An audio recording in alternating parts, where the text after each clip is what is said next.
வணக்கம். ஜெர்ன செய்திகள். முதலில் தலைப்புச் செய்திகள். பிரிவினைவாதம், குரோதம் மற்றும் வன்முறைகளுக்கு துணை போகாதீர்கள். ஜனாதிபதி சர்வதேச சமூகத்திடம் கோரிக்கை. மன்னாரில் மேலும் சிலர் மீள்குடியேற்றம். பாலியகொடவில் 7 கோடி ரூபாய் பணம் கொள்ளை. இனி விரிவான செய்திகள். நாட்டின் சமாதானம் மற்றும் பாதுகாப்பு தொடர்பில் காணப்படும் பொறுப்பை நிராகரிக்காது நிறைவேற்ற தான் தயார் நிலையில் உள்ளதாக ஜனாதிபதி மஹிந்த ராஜபக்ஷ தெரிவித்துள்ளார். நியூயார்க்கில் இடம்பெற்று வரும் ஐக்கிய நாடுகள் சபையின் 65வது பொதுச்சபை கூட்டத்தில் கலந்து கொண்டு உரையாற்றும் போதே ஜனாதிபதி இதனை குறிப்பிட்டார்.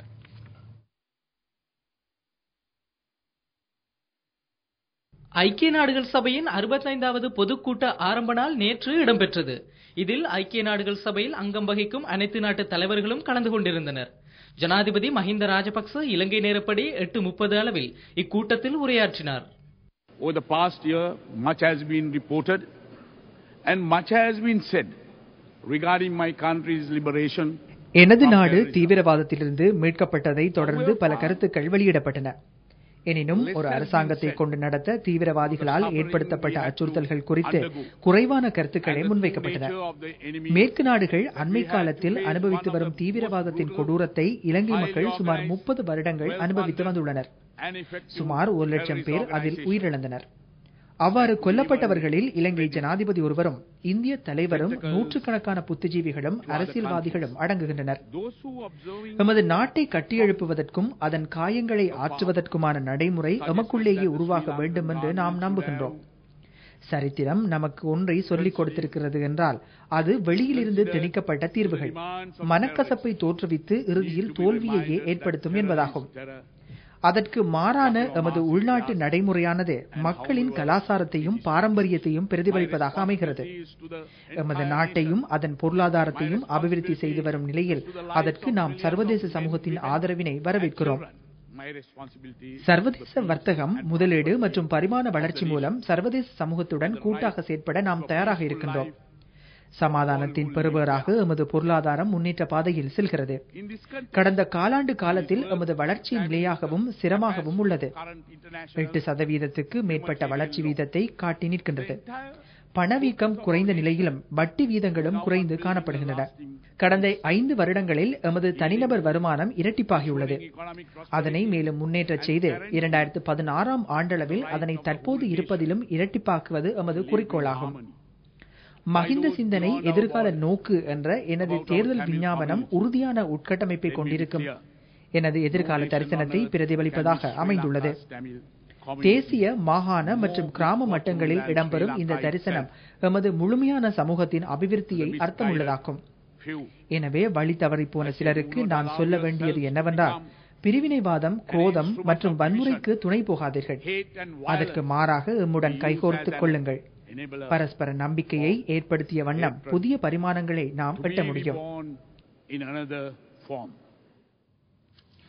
கடந்த ஜனாதிபதி தேர்தலின் போது அரசாங்கத்தை கவிழ்க்க முயற்சித்ததாக கூறப்பட்டு கைது செய்யப்பட்ட 4 ராணுவ வீரர்கள் விடுதலை செய்யப்பட்டுள்ளனர்.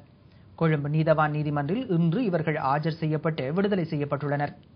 கடந்த ஜனாதிபதி தேர்தலின் போது ஜனாதிபதி வேட்பாளர் சரத் பொன்சேகாவுடன் இணைந்து அரசாங்கத்தை கவிழ்க்க சூழ்ச்சி செய்தார்கள் என்ற சந்தேகத்தின் பேரில் கைது செய்யப்பட்டிருந்த 4 சந்தேக நபர்கள் இவ்வாறு விடுதலை செய்யப்பட்டுள்ளனர். கொழும்பு நீதவான் நீதிமன்றில் இவர்கள் ஆஜர்படுத்தப்பட்ட போது சட்டமா அதிபரின் ஆலோசனையின்படி சந்தேக நபர்களுக்கு எதிராக சட்ட நடவடிக்கை எடுக்க முடியாது என குற்றத்தடுப்பு பிரிவினர் நீதிமன்றத்தில் கூறியுள்ளனர். இதனை கருத்தில் கொண்ட கொழும்பு நீதவான் சந்தேக நபர்களான பிரிகேடியர் துமிந்த கெபடிவலன, ஓய்வு பெற்ற மேஜர் ஜெனரல்களான சுனில் அமரசேன, டி சில்வா, உபாலி உதயங்கன மற்றும் ஊடகவியலாளர் ருவான் வீரகோன் ஆகிய 4வரையும் விடுதலை செய்யுமாறு உத்தரவிட்டார். அவசரகால சட்ட பிரேரணை 92 மேலதிக வாக்குகளால் பாராளுமன்றத்தில் நேற்று நிறைவேற்றப்பட்டது. இதன்படி அவசரகால சட்டம் மேலும் 1 மாத காலத்திற்கு நீடிக்கப்பட்டுள்ளது. அவசரகால சட்ட நீடிப்பு பிரேரணைக்கு அரச ஆதரவு கட்சிகளிடமிருந்து 112 வாக்குகளும், பிரேரணைக்கு எதிராக தமிழ் தேசிய கூட்டமைப்பு உள்ளிட்ட கட்சிகளிடமிருந்து 20 வாக்குகளும் பெறப்பட்டன. அவசர சட்டகால நீடிப்பு பிரேரணை மீதான விவாதத்தில் தமிழ் கட்சிகளின் பாராளுமன்ற உறுப்பினர்களும் உரையாற்றினர். பாலியகொட அலுகல்ல தெகலபொத்த பகுதியில் வேன் ஒன்றில் கொண்டு செல்லப்பட்ட 7 கோடி ரூபாய் இனந்தெரியாத நபர்களினால் கொள்ளையிடப்பட்டுள்ளது. தனியார் வங்கி ஒன்றில் வைப்பிலிட இன்று அதிகாலை குறித்த பணத்தினை கொண்டு சென்ற போதே இந்த கொள்ளைச் சம்பவம் இடம்பெற்றுள்ளதாக போலீசார் தெரிவிக்கின்றனர். தனியார் வங்கி ஒன்றில் வைப்பிலிடவென கொண்டு செல்லப்பட்ட 7 கோடி ரூபாய் பணம் பெஹலியகுட பகுதியில் வைத்து இனம் தெரியாதவர்களினால் கொள்ளையிடப்பட்டது. இன்று அதிகாலை மோட்டார் சைக்கிளில் வந்த 5 பேர் கொண்ட கொள்ளையர்கள் குழு பணம் கொண்டு சென்ற வேனில் இருந்தவர்களை துப்பாக்கி முனையில் அச்சுறுத்தி பணத்தை கொள்ளையிட்டு சென்றுள்ளனர். மேலும் குறித்த வேனில் பாதுகாப்பு கடமைக்காக இருந்த பாதுகாப்பு அதிகாரிகள் 2 துப்பாக்கியும் கொள்ளையிடப்பட்டுள்ளதாக போலீசார் குறிப்பிட்டனர். சம்பவம் தொடர்பில் இதுவரை சந்தேக நபர்கள் எவரும் அடையாளம் காணப்படாத நிலையில் பெஹலியகுட போலீசார் விசாரணைகளை மேற்கொண்டு வருகின்றனர். மன்னார் பிரதேச செயலாளர் பிரிவுக்குட்பட்ட நாகதாழ்வு பகுதிக்கு மக்கள் நேற்று அழைத்து செல்லப்பட்டு மீள குடியமர்த்தப்பட்டனர். நாட்டில் கடந்த காலங்களில் இடம்பெற்று வந்த யுத்தத்தின் காரணமாக 1985ஆம் ஆண்டிற்கு பிற்பட்ட காலப்பகுதிகளில் குறித்த பகுதியிலிருந்து மக்கள் இடம்பெயர்ந்தமை குறிப்பிடத்தக்கது. இடம்பெயர்ந்து மன்னார் பிரதேச செயலக பிரிவுக்குட்பட்ட மன்னார் நகர் மற்றும் அதனை அண்டிய பகுதிகளில் தற்காலிகமாக தங்கியிருந்தவர்களில் 44 குடும்பங்களைச் சேர்ந்த சுமார் 148 பேர் நேற்றைய தினம் மீள குடியமர்த்தப்பட்டுள்ளனர். மன்னார் பிரதேச செயலகம் முன் கூடிய மக்கள் அனைவரும் மன்னார் பிரதேச செயலாளர் திருமதி நந்தினி ஸ்டாலின் டிமெலினால் தனியார் பஸ் மூலம் அழைத்துச் செல்லப்பட்டிருக்கின்றனர். இவ்வாறு அழைத்துச் செல்லப்பட்டவர்களுக்கான மதிய நேர உணவினை மன்னார் பிரதேச செயலகம் வழங்கியிருக்கின்றது. இதேவேளை இவர்களுக்கான தற்காலிக குடிமனைகளை மன்னார் வாழ்வுதயம் அமைப்பும் உலர் உணவு அல்லாத வீட்டுப்பாவனை பொருட்களை ஐக்கிய நாடுகள் உயர்ஸ்தானிகர் காரியாலயமும் வழங்கியிருக்கின்றது. இது இவ்வாறு இருக்க மீள்குடியேறியவர்களுக்கு 6 மாத காலத்திற்கான உலர் உணவுப் பொருட்களை அரசாங்கம் பிரதேச செயலகம் ஊடாக வழங்குவதற்கான நடவடிக்கைகளை எடுத்துள்ளது.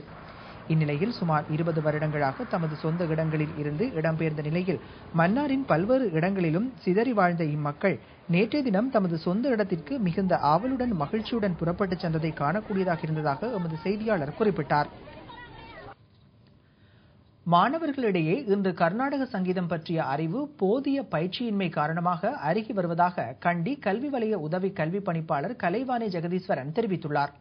இதனை மேம்படுத்தும் நோக்கினை கருத்தில் கொண்டு கண்டி தமிழ்ச் சங்கம் ஆற்றும் பணி பாராட்டத்தக்கது என்றும் அவர் குறிப்பிட்டார். கர்நாடக சங்கீதம் பற்றி மாணவர்களிடையே அறிவினை மேம்படுத்தும் நோக்கில் கண்டி மாவட்டத்தில் உள்ள பாடசாலை மாணவர் மாணவிகளுக்கான 2 நாள் பயிற்சி பட்டறை கண்டி இந்து இளைஞர் மன்ற கட்டிடத்தில் அண்மையில் நடைபெற்றது. கண்டி தமிழ்ச்சங்கத்தின் தலைவர் நித்யானந்தன் தலைமையில் நடைபெற்ற இந்நிகழ்வில் வளவாளராக கண்டி கல்வி உதவி வலய கல்வி பணிப்பாளர் கலைவாணி ஜெகதீஸ்வரன் கலந்து கொண்டிருந்தார். இங்கு வளவாளராக மாத்தறை கல்வி வலய உதவி கல்வி பணிப்பாளர் திருமகள் ராமச்சந்திரன் உள்ளிட்ட முக்கிய நபர்களுடன் பாடசாலை மாணவ மாணவிகளும் கலந்து கொண்டனர். ஜமாத் அன்சாரித் சுன்னத்தில் முகமதியாவின் 52.5 லட்சம் ரூபாய் செலவில் நிர்மாணிக்கப்பட்ட புல்மூட்டை மர்கஸ் அன்னூர் அல் ஹஸ்னா ஜும்மா பள்ளிவாசல் அண்மையில் திறந்து வைக்கப்பட்டது. இந்நிகழ்வில் விசேட ஜும்மா பேருரையை ஜமியத்துல் அன்சார் சுன்னகத்தில் அஹமதியாவின் பொதுத் தலைவர் அஷேக் NBM அபூபக்கர் சித்திக் மதனி நிகழ்த்தினார். ஜமாத் அன்சாரி சுன்னத்தில் முகமதியாவின் பொதுச் செயலாளர் AL கலீர் ரஹ்மான், கிழக்கு மாகாண சபை உறுப்பினர் R அன்வர் மற்றும் குச்சிவெளி பிரதேச சபை தவிசாளர் AB தௌஃபிக் உள்ளிட்ட பல பிரமுகர்கள் இந்நிகழ்வில் கலந்து கொண்டனர். செய்திகளின் நிறைவாக மீண்டும் தலைப்புச் செய்திகள். பிரிவினைவாதம், குரோதம் மற்றும் வன்முறைகளுக்கு துணை போகாதீர்கள். ஜனாதிபதி சர்வதேச சமூகத்திடம் கோரிக்கை. மன்னாரில் மேலும் சிலர் மீள்குடியேற்றம். பாலியகொடவில் 7 கோடி ரூபாய் பணம் கொள்ளை. இத்துடன் தின செய்திகள் நிறைவடைந்தன.